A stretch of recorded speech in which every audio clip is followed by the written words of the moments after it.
Welcome to part 2 of our conversation with the historian and author Garrett Porter on Obama, McCain, and their foreign policy decisions. Garrett, Obama, the whole thing started in fact as a movement, not as a campaign. Obama was being compared to a rock star, like the Bono Vox of politics.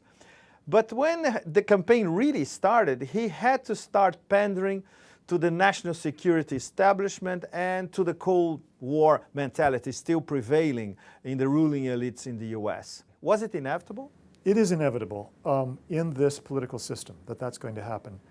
And that, of course, brings us to, what is the answer to this conundrum of a circular system where the candidate is inevitably going to pander to the system, and the system then creates the candidate.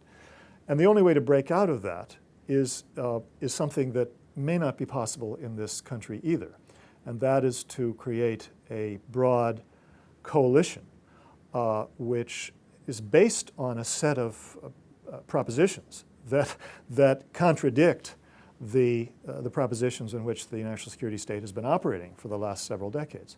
Beginning with the idea that U.S. military dominance in the world is somehow related to U.S. security, when in fact, pursuing dominance has exactly the opposite effect on security. It reduces the security of the American people.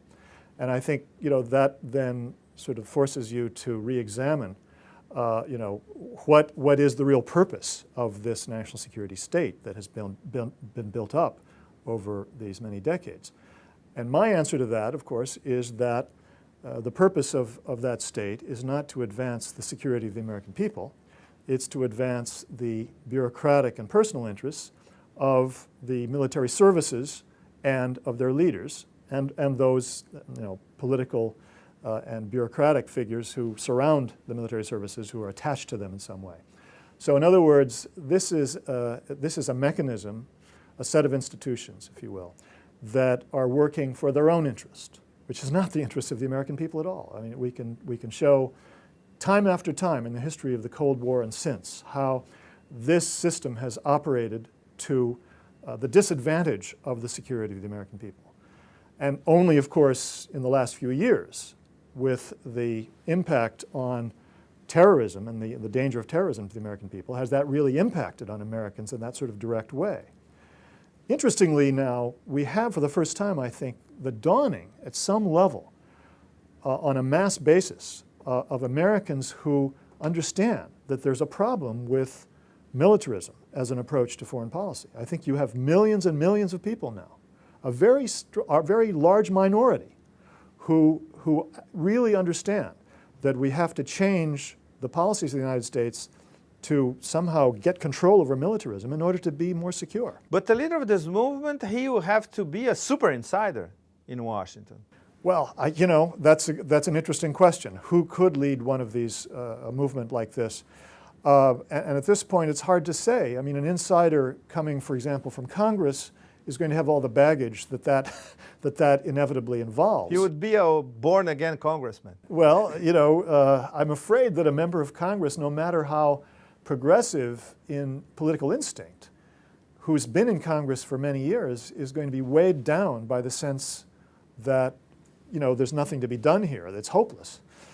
So I would not really look to a member of Congress, somebody like Ron Paul or Dennis Kucinich, as strong a leader as they are in their own way, to be the one who could serve as the leader of a political movement in this country. And honestly, I don't know where that leader can come from. I think it has to come from some of the existing organizations. They have to somehow gain a degree of hyper-conscientiousness about the situation, an understanding of the situation, of what needs to be done against the historical background of the last few decades of the evolution of this system. And at this moment, I don't know where that's going to come from, who that's going to be. Assuming Obama becomes president, could he become a figure more like Bobby Kennedy instead of JFK? Of course, Bobby Kennedy never became president, was assassinated.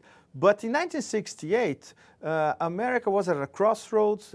The inner cities were burning. There was the power of the civil rights movement, a very unpopular war, white kids, middle-class white kids being drafted to a war that they didn't understand. The ruling classes in the US saw that the whole situation was getting out of control, And Bobby Kennedy himself performed a 180-degree turn. He was very conservative. Suddenly he became very progressive and extremely inspirational.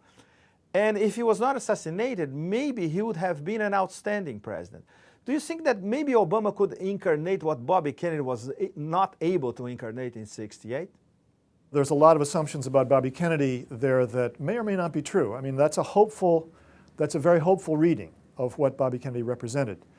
And if that is true, then it certainly, suggests the hopeful model of how things could change, which is a degree of unrest in the country that would somehow draw the attention of a major political figure and be the basis for a campaign. I still think that that's an awfully optimistic view of how things could work in this country. I'm afraid I'm much more pessimistic. I don't see anyone on the horizon, including Obama, who is in a position where, the sense of overwhelming urgency about change and an understanding of what form that change must and can take, is really in the offing.